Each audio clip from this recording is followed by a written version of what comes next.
इसमें कोई दो राय नहीं कि टीम अन्ना ने जिस तरीके से मशक्कत की और एक जन भावना को दिशा देने की कोशिश की, उसका आज हम ये देख रहे हैं अंजाम कि हर कोई कहीं ना कहीं भ्रष्टाचार के बारे में बात करता हुआ दिखाई दे रहा है। लेकिन सबसे बड़ा सवाल यहां पर आज यही बना हुआ है कि भविष्य क्या। मनीष जी, छोटी सी टिप्पणी आपकी, फिर आगे बढ़ते। मुझे लगता है कि देखिए, जन लोकपाल कानून तो जब आएगा और उसका असर जब दिखना शुरू होगा, वो कितना कर पाएगा वो बात के सवाल है।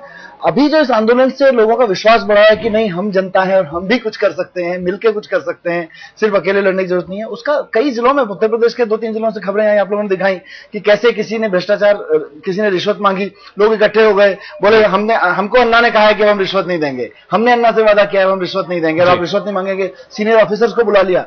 ये प्रयोग पूरे देश में हो सकते हैं, हर जिले में हो सकते हैं, और जब जब ये दोहराए जाएंगे तो उस वक्त लोगों का कॉन्फिडेंस और बढ़ेगा। और ये इस आंदोलन की एक बहुत बड़ी उपलब्धि है। प्रशांत जी, देखिए, सबसे बड़ी उपलब्धि तो जो मनीष ने बताई ये है, लेकिन उसके बाद ये जो दिखने लगा आज पूरे देश में कि भाई जो जनता चाहती है उसके विपरीत जाकर संसद काम करती है, जबकि Sansad is suppose to represent the people, लेकिन फिर भी जनता की इच्छा के हिसाब से ना तो कानून बनाए जा रहे हैं, ना नीतियां बनाई जा रही हैं, और जनता का कोई रोल रह नहीं गया सिवाय वोट देने के।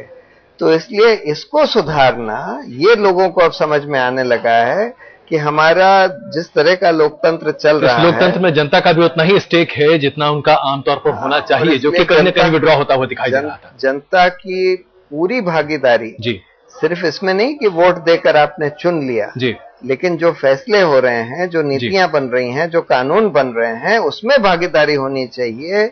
ये लोगों को समझ में। एक छोटी सी टिप्पणी आपके रविंद्र जी की, भविष्य क्या है? बहुत कम समय हमारे पास। भविष्य ये देखिए, एक जो बहुत बड़ी उपलब्धि इस आंदोलन की हुई कि ये सिनिसिज्म जो था इस देश में, कुछ भी होता था लोग सड़कों पे नहीं उतरते थे कि इस देश में कुछ नहीं हो सकता है, कि फीलिंग थी, वो कुछ हद तक, काफी हद तक टूटा है। तो जब लोग पार्टिसिपेट करेंगे, लोग पार्टिसिपेट करना चालू करेंगे तो भविष्य उज्जवल होगा। बिल्कुल। आलोक जी, देखिए, मैं तो यही कहूंगा कि पूरे सिस्टम में जिन लोगों को अकल आ सके, हमें भी, मीडिया को भी अकल आ सके, और पॉलिटिकल पार्टीज को भी, यदि संसद को रहना है, यदि विधानसभा को रहना है, उन पार्टियों को भी ये जो आंदोलन सिविल सोसाइटी चला रही, चाहे ये भी पार्टी ज्वाइन करे या अपनी पार्टी बना ले, लेकिन संसदीय व्यवस्था या कोई सी भी ऐसी लोकतांत्रिक व्यवस्था रखे, केवल जनता ये तुरंत अपने कानून हाथ में ले। मेरा ख्याल प्रशांत जी इतना तो मानेंगे ही, आप कौशल मोटरसाइकिल पर बैठे हुए आदमी दूसरों को गोली मारना न लगे, ऐसा कानून ना आए। रामचंद्रन जी, इससे पहले कि हमें शो को खत्म करें, जी एक छोटी सी। देखिए, मेरा मानना यह है कि यहां पर एक एडवांटेज सिविल सोसाइटी जरूर आई है।